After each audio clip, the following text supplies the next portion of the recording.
जय श्रीराम। नमस्कार मित्रांनो, आपल्या या भक्तिमय चॅनेलवर आपले मनःपूर्वक स्वागत आहे। मित्रांनो, तुम्ही माझ्या या चॅनेलला अजून लाईक केलेलं नाही का? जर तुम्हाला रामायणातील सुंदर कथा, भगवान श्रीराम, माता सीता, भगवान शिव आणि आपल्या सनातन धर्माशी संबंधित कथा ऐकायला आवडत असतील तर आत्ताच या व्हिडिओला एक लाईक करा, चॅनेलला सबस्क्राईब करा आणि बेल आयकॉन दाबायला विसरू नका। तुमचा एक लाईक आणि एक छोटासा सबस्क्राईब मला अशाच सुंदर कथा तुमच्यापर्यंत पोहोचवण्यासाठी खूप मोठे प्रोत्साहन देतो। तर चला मित्रांनो, आज जाणून घेऊया माता सीता आणि मंदोदरी यांच्यात झालेला एक अद्भुत संवाद आणि लक्ष्मण रेषेचे रहस्य। कथा सुरू होते लंकेच्या भूमीतून। काही काळापूर्वी भगवान श्रीरामांच्या हातून रावणाचा वध झाला होता। लंकेत आता विभीषणाचे राज्य होते आणि रावणाची पत्नी मंदोदरी ही विभीषणाच्या संरक्षणाखाली राहत होती। हळूहळू लंकेत शांतता परत येत होती, परंतु एका ठिकाणी अजूनही दुःखाचे सावट होते, ते म्हणजे मंदोदरीचा राजमहाल। एके दिवशी मंदोदरी आपल्या कक्षात एकटी बसली होती। तिच्यासमोर ऐश्वर्याची कोणतीही कमतरता नव्हती, पण तिच्या मनात मात्र अपार दुःख होते। तिचा पती रावण गेला होता, कुटुंब विखुरले होते, लंकेचे वैभव होते, पण तिच्या मनाला मात्र त्यात कोणताही आनंद उरला नव्हता। तिच्या मनात एकच प्रश्न वारंवार येत होता, अखेर एवढे मोठे संकट का आले? केवळ माता सीतेचे अपहरण हेच रावणाच्या विनाशाचे कारण होते का, की त्यामागे आणखी काही कारण होते? मंदोदरीला हे चांगलेच माहीत होते की तिने रावणाला अनेक वेळा समजावले होते। ती त्याला म्हणाली होती, स्वामी, माता सीतेला सन्मानाने श्रीरामांकडे परत पाठवा। परस्त्रीचे अपहरण करणे अधर्म आहे, यामुळे आपल्या लंकेवर मोठे संकट ओढवेल। परंतु रावण आपल्या अहंकारात इतका बुडाला होता की त्याने पत्नीच्या एका शब्दाकडेही लक्ष दिले नाही। आणि मंदोदरीच्या मनात आणखी एक प्रश्न होता, लक्ष्मण रेषेचा। लोक म्हणतात की लक्ष्मणाने आखलेली ती रेषा इतकी शक्तिशाली होती की रावणालाही ती ओलांडता आली नाही। मग माता सीतेने ती रेषा का ओलांडली? मंदोदरीला हा प्रश्न रोज त्रास देत होता। तिने लंकेतील अनेक विद्वानांना बोलावले। एका विद्वानाने सांगितले, महाराणी, ती एक दिव्य संरक्षण रेषा होती। दुसरा म्हणाला, ती केवळ एक प्रतिकात्मक मर्यादा होती। तिसरा म्हणाला, हे सर्व देवांच्या इच्छेने घडले, त्यामागचे रहस्य सामान्य माणसाला पूर्णपणे समजणे शक्य नाही। मंदोदरीने सर्वांचे म्हणणे ऐकले, पण तिच्या मनाला समाधान मिळाले नाही। ती मनात म्हणाली, माता सीता इतकी महान आणि धर्मनिष्ठ होती, त्या जाणूनबुजून लक्ष्मणाची आज्ञा कशी काय मोडतील? त्या दिवशी नक्कीच काहीतरी वेगळे घडले असणार। एके दिवशी मंदोदरी राजमहालाच्या उद्यानात एकटीच बसली होती। तेवढ्यात विभीषण तेथे आले। त्यांनी प्रेमाने विचारले, महाराणी, गेल्या काही दिवसांपासून मी पाहत आहे की तुम्ही खूप चिंतेत आहात। मनात कोणता प्रश्न आहे? मंदोदरी म्हणाली, राजन, माझ्या मनात असा एक प्रश्न आहे, ज्याचे उत्तर मला आजपर्यंत कुठेही मिळाले नाही। विभीषण म्हणाले, मग सांगा, कोणता प्रश्न तुम्हाला इतका त्रास देत आहे? मंदोदरी म्हणाली, जर रावण लक्ष्मण रेषा ओलांडू शकला नाही, तर माता सीतेने ती रेषा का ओलांडली? त्यांनी खरंच लक्ष्मणाची आज्ञा मोडली होती का, की त्यामागे काही वेगळे रहस्य होते? विभीषण काही क्षण शांत राहिले, मग म्हणाले, महाराणी, या प्रश्नाचे खरे उत्तर कदाचित फक्त एकच व्यक्ती देऊ शकते। मंदोदरीने विचारले। विभीषण म्हणाले, स्वतः माता सीता। माता सीतेचे नाव ऐकताच मंदोदरी थक्क झाली। ती म्हणाली, मी त्यांच्या समोर जाऊ शकते का? त्या माझ्याशी बोलतील का? शेवटी मी त्या रावणाची पत्नी आहे, ज्याने त्यांना इतके दुःख दिले। विभीषण म्हणाले, तुम्ही वादासाठी नाही, सत्य जाणून घेण्यासाठी जाणार आहात। तुम्ही रावणाला अनेकदा अधर्मापासून परावृत्त करण्याचा प्रयत्न केला होता, त्यामुळे मनात अपराधबोध ठेवू नका। मंदोदरीने ठरवले, ती व्यक्ती कोण? मला कोणताही वाद करायचा नाही, मला फक्त माझ्या प्रश्नाचे उत्तर जाणून घ्यायचे आहे। काही दिवसांनी मंदोदरीला समजले की माता सीता महर्षी वाल्मिकींच्या आश्रमात राहत आहेत। हे समजताच तिने त्यांना भेटण्याचा निर्णय घेतला। दुसऱ्या दिवशी सकाळी तिने राजेशाही वस्त्रे आणि दागिने बाजूला ठेवले, साधी वस्त्रे परिधान केली आणि कोणताही राजेशाही तामझाम न घेता ती निघाली। अनेक वाटा पार करत, नद्या ओलांडत आणि जंगलातून प्रवास करत ती महर्षी वाल्मिकींच्या आश्रमात पोहोचली। आश्रमाचे वातावरण लंकेच्या राजमहालापेक्षा पूर्णपणे वेगळे होते। सर्वत्र हिरवाई होती, पक्ष्यांचा मधुर किलबिलाट ऐकू येत होता। ऋषी मुनी आपल्या साधनेत मग्न होते, लहान मुले वेदांचे अध्ययन करत होती। संपूर्ण आश्रम शांतता आणि पवित्रतेने भरलेला होता। मंदोदरीने एका बालकाला विचारले, बाळा, माता सीता येथेच राहतात का? तो बालक हसून म्हणाला, हो माता, चला, मी तुम्हाला त्यांच्या झोपडीपर्यंत घेऊन जातो। थोड्याच वेळात ती एका छोट्याशा झोपडीच्या जवळ पोहोचली। झोपडीच्या बाहेर तुळशीचे रोप होते, जवळ मातीचा दिवा तेवत होता। काही हरणे निर्भयपणे तेथे गवत खात होती। तेवढ्यात झोपडीचा दरवाजा उघडला. समोर माता सीता उभ्या होत्या. साधी वस्त्रे, शांत चेहरा, डोळ्यांत अपार करुणा आणि मुखावर अद्भुत तेज. मंदोदरी काही क्षण त्यांच्याकडे पाहतच राहिली. तिच्या डोळ्यांत अश्रू आले. ती माता सीतेच्या चरणी नतमस्तक झाली.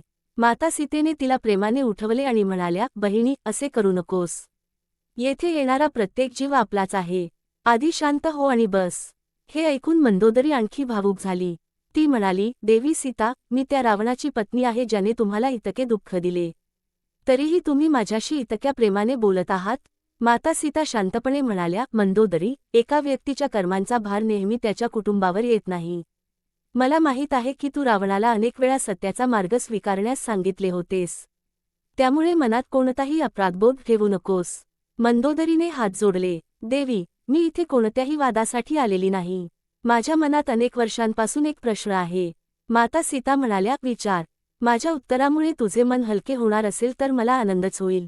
मंदोदरीने विचारले, देवी, लक्ष्मण रेषेचे खरे रहस्य काय होते? जर रावणालाही ती रेषा ओलांडता आली नाही तर तुम्ही ती का ओलांडली? माता सीता काही क्षण शांत राहिल्या.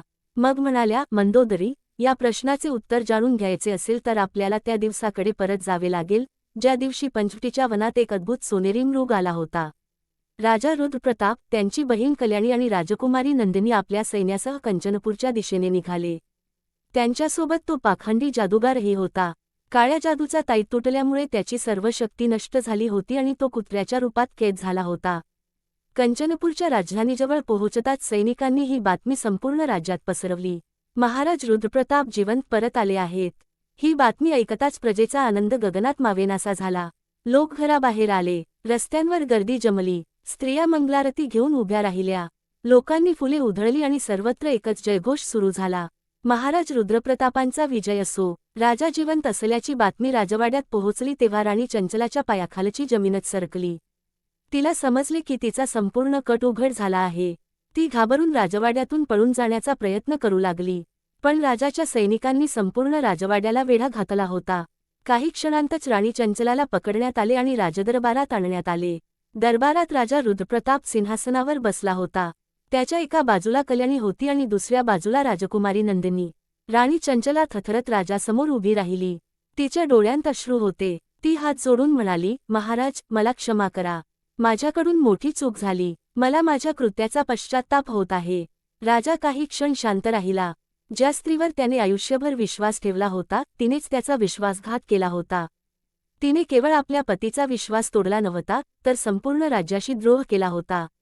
राजा गंभीर आवाजात म्हणाला, चंचला, चूक आणि विश्वासघात यात फरक असतो.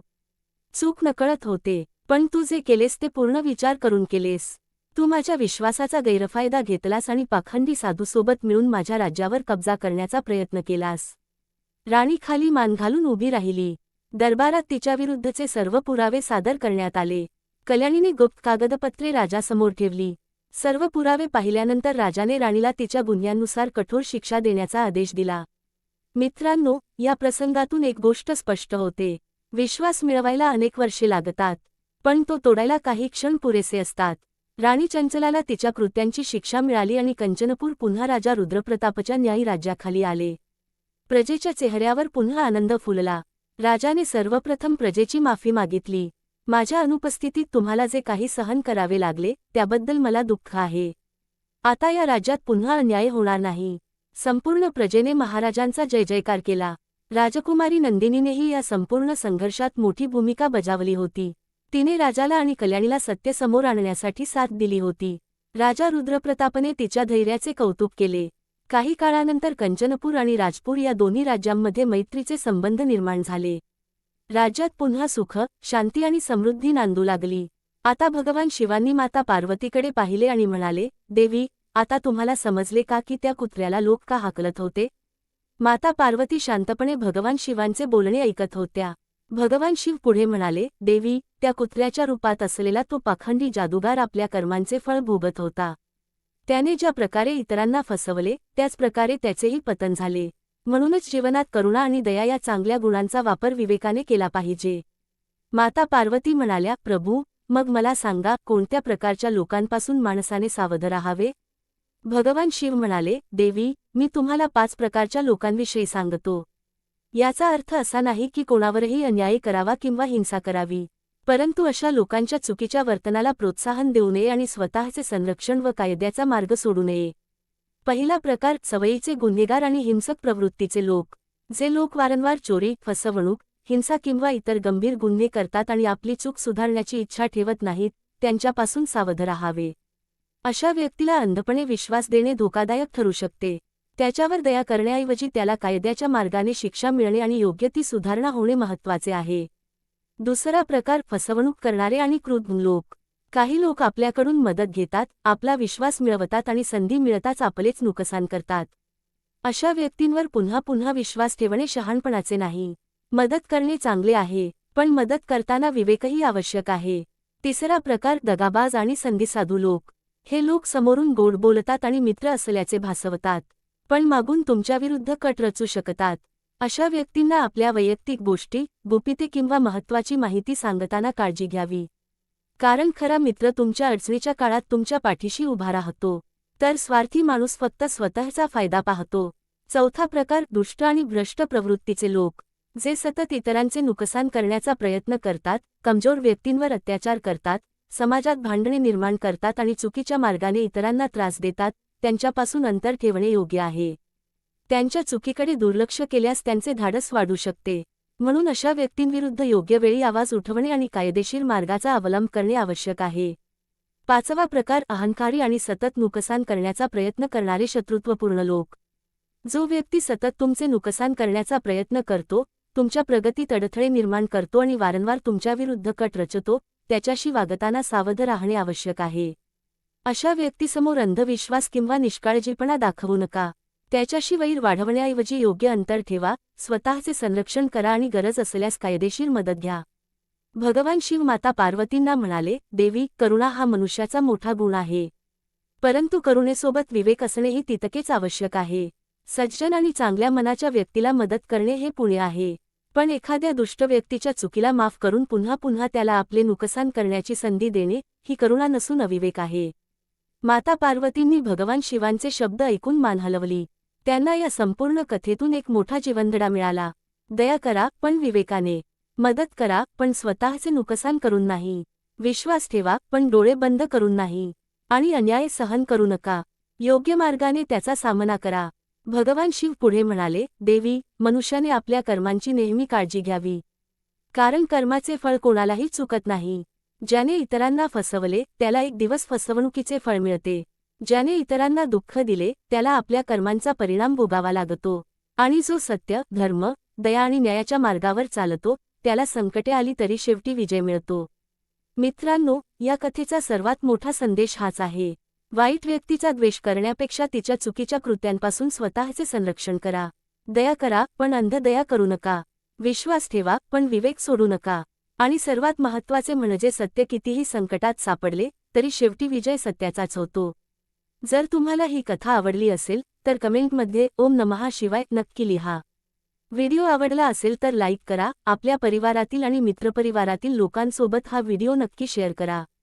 अशाच सुंदर धार्मिक कथा आणि आध्यात्मिक माहिती ऐकण्यासाठी आपल्या चॅनलला सबस्क्राईब करा. पुन्हा भेटूया अशाच एका सुंदर आणि बोधप्रद कथेसोबत. हर हर महादेव. ओम नमः शिवाय. जय श्री कृष्ण. मंदोदरी म्हणाली, देवी, रावण अत्यंत विद्वान होता. त्याला चारही वेदांचे ज्ञान होते. तो भगवान शिवाचा महान भक्त होता. त्याच्याकडे अपार शक्ती होती. मग त्याचा नाश का झाला?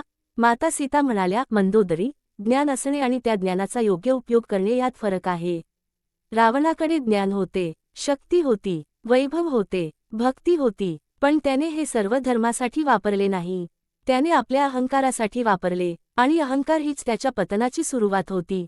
मंदोदरी म्हणाली, म्हणजे लक्ष्मण रेषेने रावणाला थांबवले नाही, तर त्याचा स्वतःचा अधर्म त्याला थांबवत होता? माता सीता म्हणाल्या, अगदी तसेच. माणसाला बाहेरच्या भिंती नेहमीच थांबवत नाहीत. अनेकदा त्याची स्वतःची कर्मे त्याला थांबवतात. ज्या दिवशी माणूस सत्य, धर्म आणि मर्यादा सोडतो, त्या दिवशीच त्याच्या पतनाची सुरुवात होते. मंदोदरीने हात जोडले आणि म्हणाली, देवी, आज मला एक गोष्ट समजली. लक्ष्मण रेषा ही केवळ रामायणातील एक घटना नाही. माता सीता हसून म्हणाल्या, हो मंदोदरी, प्रत्येक माणसाच्या आयुष्यात एक लक्ष्मण रेषा असते. मंदोदरीने विचारले, ती कशी? माता सीता म्हणाल्या, कोणासाठी सत्य हीच त्याची लक्ष्मण रेषा असते. आणि सगळ्यात महत्त्वाचे, आपल्या अंतःकरणातील सत्य, धर्म आणि विवेक हीच माणसाची सर्वात मोठी लक्ष्मण रेषा आहे.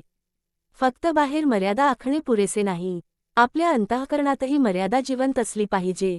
जर अंतर्मनातून विवेक निघून गेला तर बाहेरची कोणतीही भिंत माणसाला वाचवू शकत नाही.